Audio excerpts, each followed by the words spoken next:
Hello दोस्तों, आज हम लोग क्लास 10th का जो पॉलिनोमियल है वो स्टार्ट कर रहे हैं, जो कि चैप्टर नंबर 2 है। और पॉलिनोमियल से पहले आपका है नंबर सिस्टम, तो नंबर सिस्टम इसके बाद पढ़ेंगे बच्चे। तो पॉलिनोमियल स्टार्ट कर रहे हैं। तो चलिए देखिए बच्चे, जो मैं जैसे जैसे मैं लिख रहा हूँ क्वेश्चन, आप कोशिश करिएगा कि आप भी वैसे वैसे नोट्स अपने खुद के हैंड रिटन नोट्स तैयार करिएगा। और जो क्वेश्चंस होंगे मैं यहाँ पर डिस्प्ले करता रहूँगा, वो भी आप ऐसे ही नोट करते चलना कॉपी पे अपने। देखिए, पॉलिनोमियल लेने की वजह ये है कि पॉलिनोमियल एक ऐसा टॉपिक है आपका जो आपने 9th में पढ़ रखा है। थोड़ा सा उसका एडवांस रूप है इसमें 10th में। और पॉलिनोमियल में बहुत कुछ चीज़ें आप पहले से जानते हो, तो इसलिए हम इसको पहले स्टार्ट कर रहे हैं। देखिए, जो पॉलिनोमियल होती है बच्चे, थोड़ा सा मैं बेसिक बता दूं आपको कि आपने पढ़ा है क्लास 9th में कि पॉलिनोमियल जो होता है जिसमें वेरिएबल्स होते हैं और कांस्टेंट होते हैं प्लस कांस्टेंट होते हैं, इन दोनों को मिलाकर हम पॉलिनोमियल कहते हैं। ऐसा कोई ज़रूरी नहीं है कि सिर्फ दोनों ही होंगे तभी आपका पॉलिनोमियल होगा। अच्छा, एक चीज़ बता दूँ मैं, वेरिएबल्स क्या होते हैं। वेरिएबल्स वो सारे होते हैं जो ए से लेकर के जेड तक, यानी ए बी सी डी, ये सारे ही वेरिएबल कहलाते हैं। और कांस्टेंट्स जितने भी नंबर्स होते हैं आपके, जैसे कि 1 हो गया, 2 हो गया, 3 हो गया, ये सारे कहलाते हैं बच्चे आपके कांस्टेंट। कांस्टेंट वो होता है जिसकी वैल्यू कभी भी चेंज नहीं होती है। जैसे 5 आपका 5 ही रहेगा, 6 आपका 6 ही रहता है। वैसे ही वेरिएबल की अगर हम बात करें तो कभी आप x की वैल्यू सॉल्व करते हो तो कहीं पर x की वैल्यू 5 आती है, कहीं पर x की वैल्यू 6 आती है, तो ये फिक्स नहीं रहते हैं, इसलिए इनको हम वेरिएबल कहते हैं। तो वेरिएबल और कांस्टेंट का जो कॉम्बिनेशन होता है, जब ये दोनों को मिला दिया जाता है बच्चे, तब ये कहलाता है आपका पॉलिनोमियल। लेकिन अगर केवल अकेला ही वेरिएबल है या केवल अकेला ही कांस्टेंट है तो वो भी कहलाएगा आपका एक पॉलिनोमियल। ठीक है, तो जैसे एग्जांपल देख लेते हैं वेरिएबल का। जैसे कि सिर्फ x³ लिखा हुआ है, तो ये भी एक पॉलिनोमियल है, क्योंकि सिर्फ इसमें वेरिएबल है। क्योंकि अगर इसमें कांस्टेंट नहीं है तो अपनी तरफ से आप कांस्टेंट 0 को ऐड कर सकते हो। वैसे ही कांस्टेंट अगर अकेला है, जैसे कि 10 है सिर्फ अकेला, तो ये भी एक पॉलिनोमियल है, बिकॉज इसमें आप मल्टीप्लाई में x की पावर 0 लिख सकते हो। ठीक है, तो ये हो गया बेसिक डेफिनेशन पॉलिनोमियल के बारे में। तो पॉलिनोमियल जो होता है वेरिएबल कांस्टेंट का कॉम्बिनेशन होता है। बहुत सारे पॉलिनोमियल आपने देखे होंगे। जनरली बच्चे, हमें 2 टाइप के पॉलिनोमियल के बारे में अच्छा से पता होना चाहिए, जो हमारे 10th में बहुत इंपॉर्टेंट रोल प्ले करते हैं। उसमें से पहला है आपका क्वाड्रेटिक पॉलिनोमियल। क्वाड्रेटिक पॉलिनोमियल, तो पहले आप ये जान लीजिए कि जो ये पॉलिनोमियल होता है, इस पॉलिनोमियल का हम नाम कैसे देते हैं। तो पॉलिनोमियल का नाम दिया जाता है उसकी डिग्री के हिसाब से। अच्छा, ये डिग्री क्या चीज़ होती है? तो जो भी वेरिएबल होता है उसके ऊपर जो मैक्सिमम पावर होती है वही कहलाती है आपकी उसकी डिग्री। ठीक है, एग्जाम्पल के तौर पे जैसे हम एग्जाम्पल देखा जाए इसका, जैसे x² प्लस 5x और प्लस 10 ये लिखा हुआ है आपका। तो इसमें ये भी वेरिएबल है और ये दोनों ये वेरिएबल है। एक्चुअल में वेरिएबल तो एक ही है, लेकिन इनको ही वेरिएबल कहा जाएगा, क्योंकि ये बताया था मैंने पहले कि A to Z के बीच में जो भी आते हैं वेरिएबल्स होते हैं। तो इसमें यहाँ पर पावर 2 है, यहाँ पर कुछ नहीं है, तो 1 मानेंगे। तो इन दोनों में सबसे बड़ा नंबर 2 है, तो इसकी जो डिग्री आएगी वो डिग्री 2 कहलाएगी। समझ में आया? तो जिसकी डिग्री 2 होती है उसी को कहते हैं हम लोग क्वाड्रेटिक पॉलिनोमियल। ठीक है, आपने पढ़ा है 9th में, नहीं पढ़ा है तो फिर बता देता हूँ मैं आपको कि डिग्री 2 को क्वाड्रेटिक कहते हैं, डिग्री 1 को लीनियर कहते थे आप, और डिग्री 3 को कहते थे आप क्यूबिक पॉलिनोमियल। तो हमारे में जो क्लास 10th में अगर हम बात करें तो 2 ही तरह के पॉलिनोमियल है। एक तो बच्चे आपका है क्वाड्रेटिक और एक है क्यूबिक। तो क्वाड्रेटिक पॉलिनोमियल वो होता है जिसकी डिग्री कितनी होती है? 2। कुछ और एग्जाम्पल देखते हैं। 2x² प्लस 6x प्लस 10, ये भी एक क्वाड्रेटिक पॉलिनोमियल है, बिकॉज इसकी डिग्री कितनी है? 2। अच्छा, कोई ज़रूरी नहीं है कि वेरिएबल हमेशा ही x हो। वेरिएबल आपका y भी हो सकता है, जैसे 3y² प्लस 5y प्लस 6, जैसे 3t² माइनस 9t प्लस 8। तो कोई ज़रूरी नहीं है कि x y ही वेरिएबल हो, t भी हो सकता है, u भी हो सकता है, v भी हो सकता है, कुछ भी वेरिएबल हो सकते हैं, बस डिग्री कितनी होनी चाहिए? 2। अच्छा, कुछ और देख लेते हैं, जैसे 3u² प्लस 9u, ये देखो ध्यान से। तो ये भी एक बच्चे क्वाड्रेटिक ही है, बिकॉज इसमें वेरिएबल u है और u की डिग्री कितनी है? 2 है। ठीक है। तो इसीलिए इसको हम क्वाड्रेटिक बोलेंगे। तो क्वाड्रेटिक पॉलिनोमियल वो पॉलिनोमियल होते हैं जिसकी डिग्री 2 होती है। ठीक, चलिए इतनी बात तो समझ में आ गई होगी आपको। अब हम आगे बढ़ते हैं बच्चे इसके आगे। अब इसके आगे हम देखते हैं कि जो आपका क्वाड्रेटिक पॉलिनोमियल है उसके जब हम आंसर निकालने की कोशिश करते हैं, जैसे कि एक पॉलिनोमियल लेता हूँ मैं आपको x² प्लस 9x प्लस 20, ये एक पॉलिनोमियल है, ये क्वाड्रेटिक है बिकॉज इसकी डिग्री 2 है। मैंने पीछे बताया आपको कि जिसकी डिग्री 2 होती है उसको क्वाड्रेटिक कहते हैं।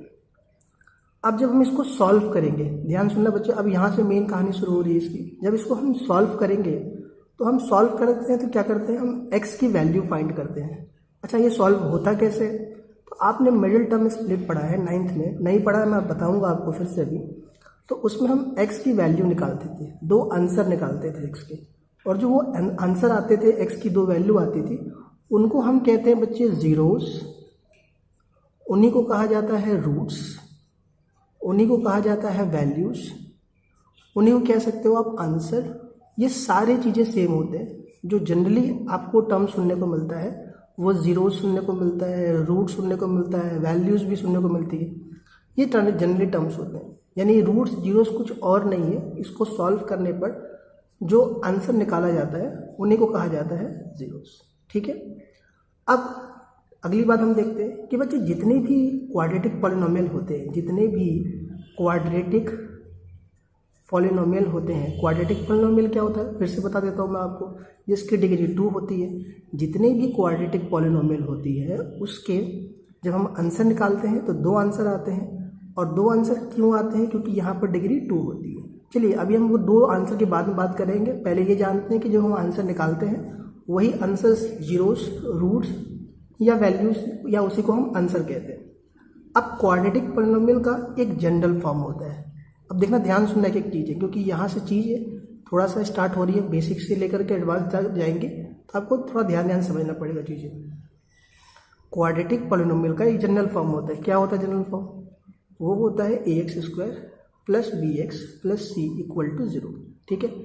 अब ये जनरल फॉर्म क्या होता है कि कोई भी पॉलिनोमियल आपको जब लिखना होगा क्वाड्रेटिक वाला तो वो इसी फॉर्मेट का होना चाहिए, जैसे 3x² plus 5x plus 6 equal to 0।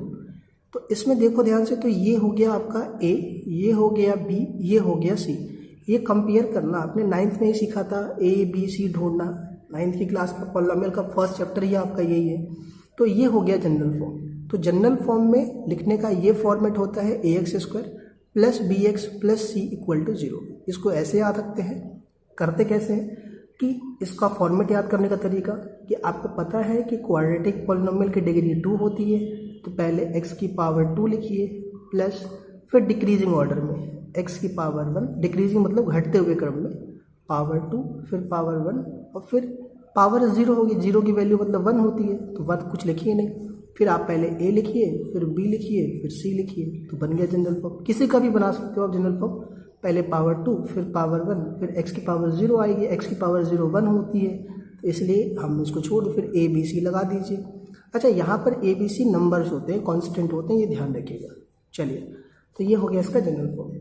तो जब आप इसको सॉल्व करते हो तो इसके 2 आंसर आते हैं। क्यों 2 आंसर आते हैं? तो इट हैज़ 2 जीरोस या रूट्स, यानी इसको सॉल्व करने पर 2 आंसर आते हैं जिसको हम रूट्स कहते हैं, और वो कहलाते हैं अल्फा एंड बीटा। ठीक है, ये ध्यान रखिएगा। तो इसको सॉल्व करने पर जो 2 आंसर आते हैं उनके नाम होते हैं अल्फा और बीटा। और अल्फा और बीटा कोई ज़रूरी नहीं है कि पहला ही अल्फा होगा दूसरा ही बीटा होगा। हम जनरली मैथ्स में ऐसा ट्रेंड का मान के चलते हैं कि पहले को अल्फा लेंगे दूसरे को बीटा लेंगे, इसलिए first alpha and then beta होता है। और इसके बीच में 2 रिलेशन बनते हैं, 2 रिलेशन, और ये काम के रिलेशन है। पहला है सम ऑफ जीरोस का। अब बताइए जीरोस क्या होते हैं? जीरोस होते हैं इसके जो आंसर निकलते हैं, आंसर होते हैं इनके अल्फा और बीटा। तो प्यारे बच्चे, जो ये अल्फा और बीटा जो आपके आंसर है, ये जीरोस है, इनके सम ऑफ जीरोस का फॉर्मूला क्या बनेगा? Alpha plus beta. फॉर्मूला नहीं, कैसे लिखेंगे इसको? तो सम का मतलब होता है प्लस, जीरोस होते हैं अल्फा और बीटा, तो इनको जब प्लस करेंगे तो जो फॉर्मूला होता है बच्चे वो होता है -b/a। तो पहला फॉर्मूला आपको अभी तक मिला कि पॉलिनोमियल में, क्वाड्रेटिक पॉलिनोमियल का सम ऑफ जीरोस होता है alpha plus beta minus B upon A, and दूसरा product of zeros, product of zeros. तो प्रोडक्ट ऑफ जीरोस होता है, अल्फा और बीटा को जीरोस कहते हैं, प्रोडक्ट के लिए इनको मल्टीप्लाई, यहाँ पर कोई साइन नहीं है तो आप मल्टीप्लाई मानोगे, इज इक्वल टू होता है सी अपॉन ए। अच्छा, अब ये थोड़ा समझ लेते हैं कि आखिर ये बी और ये सी ये है कहाँ पर। देखिए जो आपने जनरल फॉर्म लिखा हुआ है यही है ए, ये रहा बी, ये रहा सी। तो इनको बोलेंगे हम लोग, इसको ए बोलेंगे, एक्स स्क्वायर के आगे का नंबर कोफिशिएंट कहते थे। चलिए सब छोड़िए, बस ए देख लीजिए कहाँ पर है, बी कहाँ पर है, सी कहाँ पर है। इनको बोला जाता है, ए बी सी को बोला जाता है A is the coefficient of X square, B is the coefficient of X and C is the constant term. तो ये दो फॉर्मूले आपको याद रखने हैं सम ऑफ जीरोस का, ये बहुत यूज होगा, alpha plus beta equals to minus B upon A, and second is product of zeros, alpha into beta is equals to C upon A. ठीक है, अब इसको यूज़ कैसे करना है थोड़ा वो देखते हैं। चलिए मैं एक क्वेश्चन ले लेता हूँ। बच्चे जितने चीज़ें मैं नोट्स खुद लिख रहा हूँ, इसीलिए मैं लिख रहा हूँ आपको कि आपको इनको खुद हूबहू बिल्कुल एज ही आपको कॉपी पर उतारने हैं, ताकि जब आप चीज़ें दोबारा से करो तो आपको खुद आपके पास मटेरियल रहे तैयार करने के लिए। तो जैसे बच्चे अगर आपसे क्वेश्चन कहता है कि जैसे एक क्वेश्चन है 3x² plus 6x plus 9 equals to 0, ये एक क्वाड्रेटिक पॉलिनोमियल है और इसका जो जीरोस है, जीरोस उनके बीच में रिलेशन बताइए क्या होगा, जीरोस का रिलेशन बताइए। देखिए इसके जीरोस कितने होंगे, इसके 2 जीरोस होंगे। क्यों? क्योंकि ये क्वाड्रेटिक है और क्वाड्रेटिक के 2 आंसर आते हैं, अल्फा और बीटा उनके जीरोस होते हैं। पहले ही बताया गया था आपको कि जो अल्फा और बीटा होते हैं उनको हम क्वाड्रेटिक इक्वेशन के जीरोस बोलते हैं, और इनमें 2 तरह के रिलेशन बनते हैं। पहला रिलेशन होता है सम ऑफ जीरोस का, अल्फा प्लस बीटा, जो कि होता है माइनस बी अपॉन ए, और दूसरा होता है अल्फा इंटू बीटा, जो कि होता है सी अपॉन ए।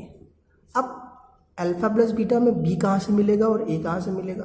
तो बी होगा एक्स के आगे का नंबर, तो एक्स के आगे सिर्फ 6 लिखा हुआ है, तो माइनस का 6 अपॉन ए कहाँ पर है, एक्स स्क्वायर के आगे ये है, तो ये हो गया 3।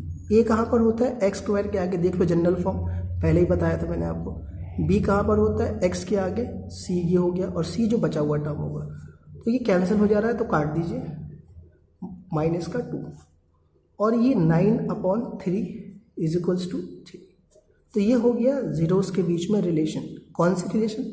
एक सम वाला रिलेशन हो गया और दूसरा हो गया प्रोडक्ट ऑफ जीरोस का रिलेशन। एक और क्वेश्चन ले रहे हैं जिसमें आपको कुछ डाउट्स हैं, मुझे पता है, अगले सवाल में वो डाउट्स क्लियर हो जाएंगे। चलिए अगला सवाल लेता हूँ मैं आपके लिए।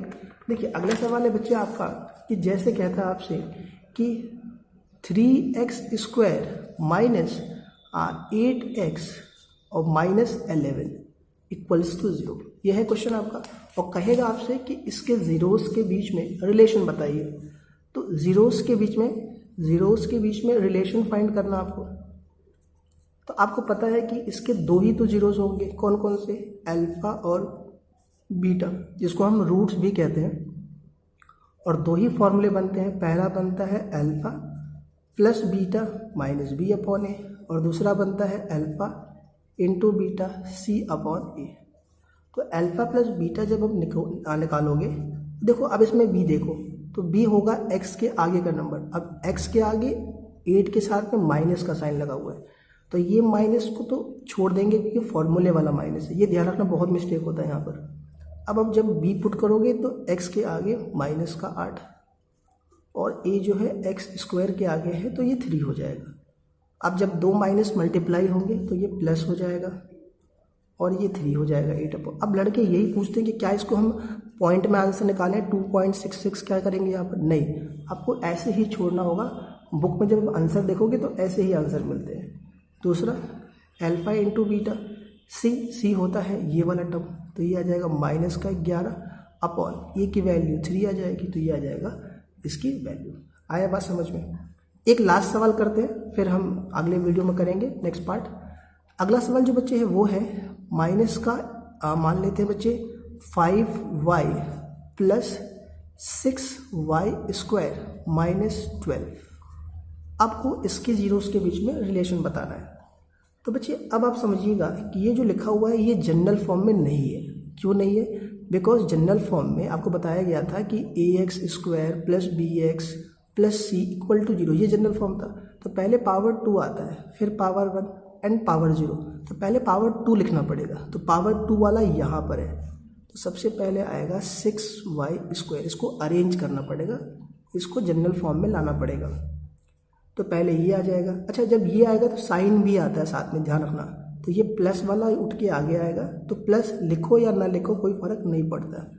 फिर पावर 2 के बाद पावर 1, अब पावर 1 वाला आगे आएगा तो ये आएगा माइनस का 5y, क्योंकि साइन भी उठ के आता है आगे, और बच गया माइनस का 12। तो अब ये हो गया बच्चे आपका जनरल फॉर्म में अरेंज हो गया। ठीक है, अब आप अप्लाई करोगे वो जो रूल होते हैं। तो कितने जीरोस होंगे इसके? 2 जीरोस होंगे, बिकॉज ये डिग्री 2 का है। और डिग्री 2 के 2 आंसर होते हैं, अल्फा और बीटा। तो अल्फा और अच्छा, एक लोग से सोच रहे होंगे कि इसमें तो x नहीं है, y है। तो मैंने शुरू में बताया था पॉलिनोमियल में कोई ज़रूरी नहीं है कि हमेशा वेरिएबल x ही हो, y भी हो सकता है, z भी हो सकता है, u भी हो सकता है, t भी हो सकता है। तो जो जीरोस होंगे alpha plus beta minus B upon A. तो अल्फा प्लस बीटा यहाँ से आ जाएगा, ये रहा b की वैल्यू, क्योंकि जो डिग्री 1 वाला होता है उसके आगे ये होता है। तो माइनस तो फॉर्मूले वाला, और ये हो जाएगा माइनस का 5 एंड a की वैल्यू x स्क्वायर, यहाँ पर y है तो y स्क्वायर के आगे का नंबर, ये मल्टीप्लाई होगा तो 5/6।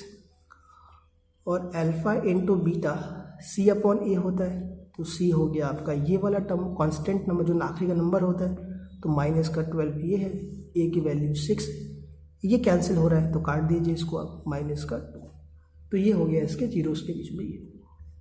तो ये रहा फर्स्ट पार्ट आपका। अभी धीरे धीरे करके सारे पार्ट अपलोड कर रहा हूँ मैं, और ये सारा बेसिक्स देखो, आपका जो 10th है वो basic plus basic and plus standard, आपको पता है मैथ्स बदल चुके हैं दोनों, तो ये दोनों ही लेवल लेके चलूँगा मैं। पहले बेसिक को कवर कराऊंगा, फिर जाके आपका स्टैंडर्ड आएगा लेवल। बस आप चीज़ें करते चले जाओ, क्या हो रहा है कैसे नहीं हो रहा है वो सब छोड़िए आप, और ये सब चीज़ें अपने कॉपी पे नोट करना पड़ेगा आपको, तभी आपको चीज़ें अच्छे से समझ में आएगी।